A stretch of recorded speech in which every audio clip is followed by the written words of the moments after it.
Okay, so more tricks with instrument tracks. Let's create a new MIDI track here, and let's grab an instrument track inside of that.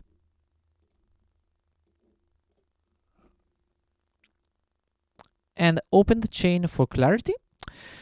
Now, let's say that I want to split this track number 19 into two instruments to be played, one with the right hand and one with the left hand.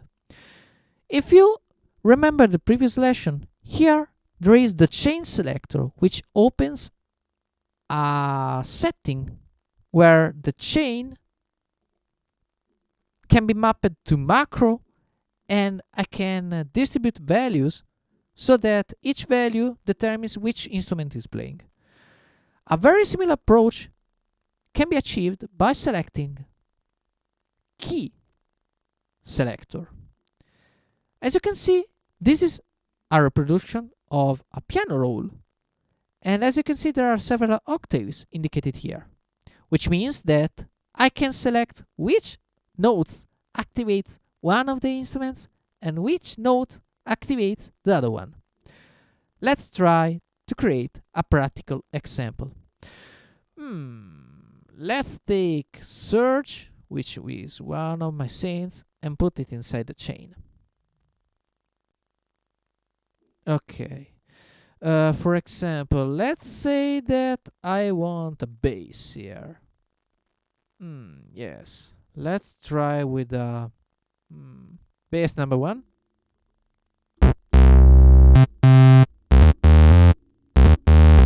Okay, let's turn the volume down just a little. Okay, and now I'm gonna play the bass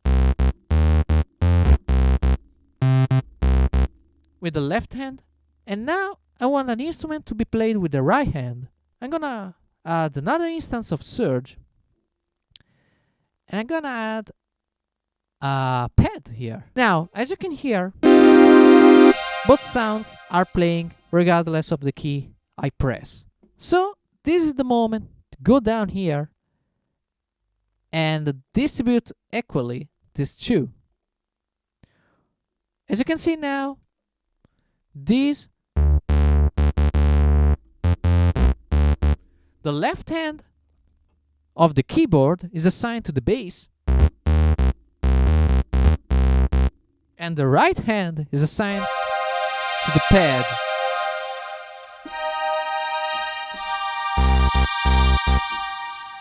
I got an issue here. The pad is playing, but it's playing only above the range, which means that if I want to play the pad below C3, there is no way to do it now. So what I'm gonna do is go into the MIDI effects and search for pitch. This pitch is gonna be applied only to the part related to the pad. So let me just rename this the pad, and I'm gonna drag it here. Now, I want to play this pad, but I want to play it one octave lower than what is playing right now. So let me just set it to -12 semitones. And now, this is the correct range.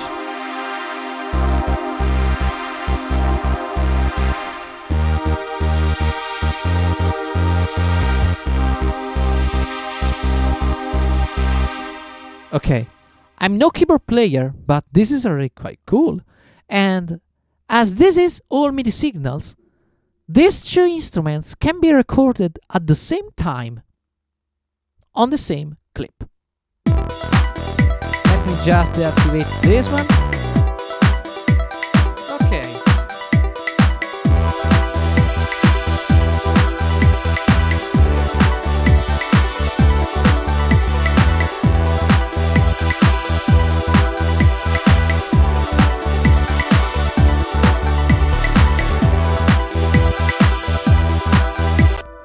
So now, if you double click on this clip, you're gonna see that all the signals, all the inputs have been recorded.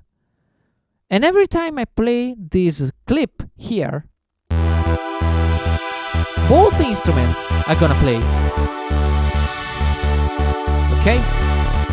You have to remember this, because if I want to create another clip just below this one, I have to play both instruments if I want both instruments to be played.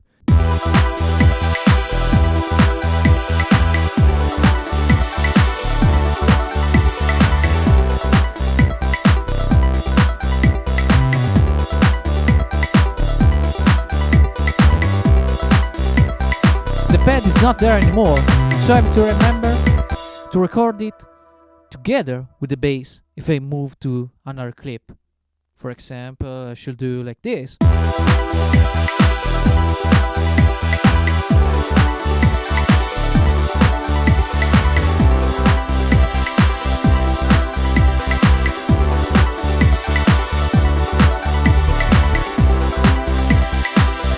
So there are cases where this is viable, cases where this is not possible or not suggested. It depends on the song you are playing and your setup. During time, by studying, you're gonna understand which situation requires which tool. If I need to separate the instruments, if I need to keep them on the same track, you're gonna see which one is the most favorable. There is not a single answer for the question, do I need to create an instrument track or do I need to create several tracks for each instrument? There is no one correct answer. It depends on the situation.